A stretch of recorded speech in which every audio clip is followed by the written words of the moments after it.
നമസ്കാരം. മലയാളി വാർത്തയിലേക്ക് സ്വാഗതം. പാലങ്ങളും റോഡുകളും എല്ലാം തകർന്നത് രക്ഷാപ്രവർത്തനത്തെ വലിയ രീതിയിൽ ബാധിക്കുകയാണ്. ഈ സാഹചര്യത്തിൽ ഉരുൾപൊട്ടൽ ദുരന്തത്തിൽ രക്ഷാപ്രവർത്തനത്തിന് 330 അടി ഉയരത്തിലുള്ള താൽക്കാലിക പാലം നിർമ്മിക്കാൻ സൈന്യം. ചെറുപാലങ്ങൾ കൂടി എയർലിഫ്റ്റ് ചെയ്ത് വയനാട്ടിലേക്ക് എത്തിക്കാനും ശ്രമം നടക്കുകയാണ്. കോഴിക്കോട് സൈനിക ക്യാമ്പിൽ ഒരു ബ്രിഗേഡിയറുടെ നേതൃത്വത്തിൽ രക്ഷാപ്രവർത്തനം ഏകോപിപ്പിക്കാൻ കൺട്രോൾ റൂം ഒരുക്കിയിട്ടുണ്ട്. തിരുവനന്തപുരത്ത് നിന്ന് 2 കോളം കരസേനയുടെ സംഘങ്ങൾ വയനാട്ടിലേക്ക് പുറപ്പെട്ടു. എയർഫോഴ്സിന്റെ വിമാനത്തിലാണ് ഇവർ പോകുന്നത്. നിലവിൽ കരസേനയുടെ 200 അംഗങ്ങളും 3 മെഡിക്കൽ സംഘങ്ങളും രക്ഷാപ്രവർത്തനം തുടങ്ങി. വയനാട്ടിലെ മുണ്ടക്കയിൽ പുലർച്ചെയുണ്ടായ ഉരുൾപൊട്ടൽ ദുരന്തത്തിൽ മരണം 100-നോടടുക്കുകയാണ്. മരിച്ചവരിൽ കുട്ടികൾ ഉൾപ്പെടെയുണ്ട്. മേപ്പാടി ഹെൽത്ത് സെന്ററിൽ മാത്രം 48 മൃതദേഹങ്ങളാണ് സൂക്ഷിച്ചിരിക്കുന്നത്.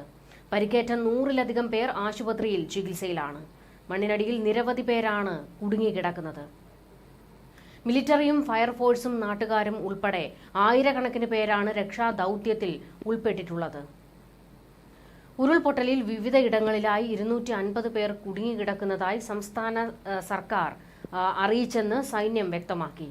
രക്ഷാദൌത്യത്തിന് 200 സൈനികരടങ്ങിയ 2 സംഘങ്ങൾ ഉടൻ എത്തും.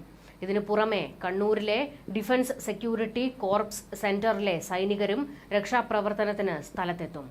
കണ്ണൂരിലെ മിലിറ്ററി ഹോസ്പിറ്റലിൽ നിന്നുള്ള മെഡിക്കൽ സംഘവും കോഴിക്കോട് നിന്ന് ടെറിട്ടോറിയൽ ആർമിയിലെ സൈനികരും രക്ഷാപ്രവർത്തനത്തിന് എത്തിയിട്ടുണ്ട്. സുലൂരിൽ നിന്ന് 2 ഹെലികോപ്റ്ററുകൾ രക്ഷാപ്രവർത്തനത്തിനായി എത്തി. ഇതിനിടെ നേവിയുടെ 50 അംഗ സംഘവും എത്തിയിട്ടുണ്ട്. ഇന്ത്യൻ നേവിയുടെ റിവർ ക്രോസിംഗ് ടീമാണ് വയനാട്ടിൽ ഉള്ളത്. ഏഴിമല നാവിക അക്കാദമിയിലെ നേവി സംഘത്തിൽ മെഡിക്കൽ വിദഗ്ധരും ഉണ്ട്. തെരച്ചിലിന് സൈന്യത്തിന്റെ ഡോഗ് സ്ക്വാഡിനെ ലഭ്യമാക്കണമെന്ന് സംസ്ഥാനം അഭ്യർത്ഥിച്ചു.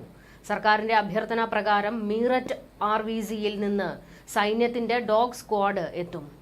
തെരച്ചിലിന് ഫോറസ്റ്റിന്റെ ഡ്രോൺ കൂടി പങ്കാളിയാകും. വയനാട്ടിൽ റെഡ് അലർട്ടാണ് പുറപ്പെടുവിച്ചിരിക്കുന്നത്. അതിശക്തമായ മഴ ഇപ്പോഴും പെയ്തുകൊണ്ടിരിക്കുകയാണ്. രക്ഷാപ്രവർത്തനത്തിന് മഴ വലിയ രീതിയിൽ വെല്ലുവിളിയാകുന്നു. താമരശ്ശേരി ചുരം വഴി വാഹനങ്ങൾക്ക് നിയന്ത്രണം ഏർപ്പെടുത്തിയിട്ടുണ്ട്. ഉരുൾപൊട്ടലിൽ ലയങ്ങൾ കേന്ദ്രീകരിച്ച് രക്ഷാപ്രവർത്തനം നടത്തുന്നതായി സന്നദ്ധ പ്രവർത്തകൻ ഷാജി അറിയിച്ചു. നിരവധി ലയങ്ങൾ NDRFന്റെ ശ്രദ്ധയിൽപ്പെടുത്തിയിട്ടുണ്ടെന്നും ഇവിടെയെല്ലാം രക്ഷാപ്രവർത്തനം നടക്കുന്നുവെന്നും KV ഷാജി മാധ്യമങ്ങളോട് പ്രതികരിച്ചു.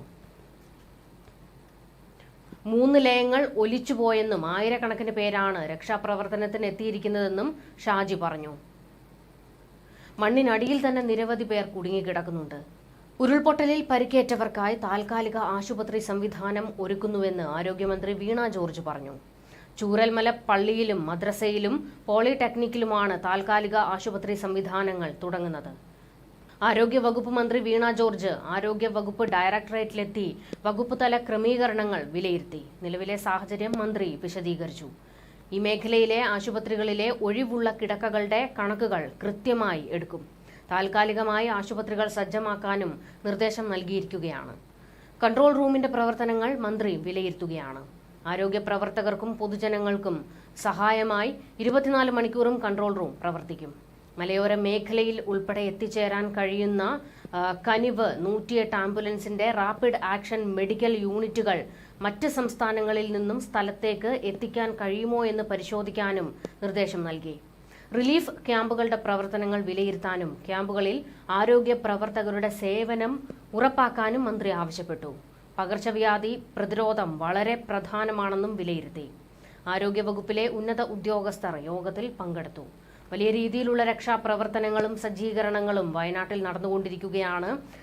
വയനാട് മറ്റ് ജില്ലകളുമായി ഒറ്റപ്പെട്ടു പോയി നിൽക്കുന്നതാണ് ഇപ്പോൾ വലിയൊരു പ്രതിസന്ധിയായി മാറുന്നത്.